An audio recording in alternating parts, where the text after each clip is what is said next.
second one. Just make a sharp cut.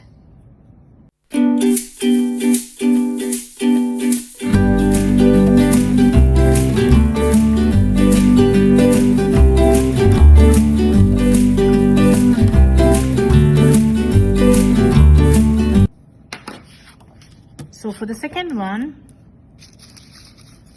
I'm using blue color.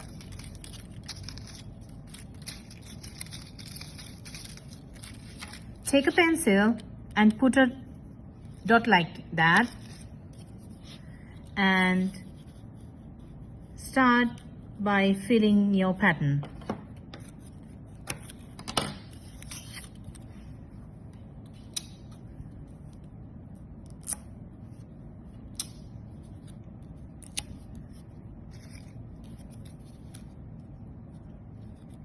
Same knot.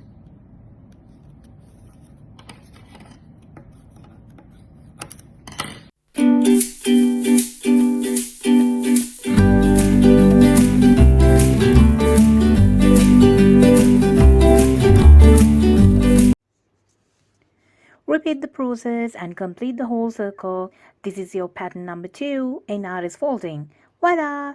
You did it! Watch my next video to learn pattern number 3. Bye bye.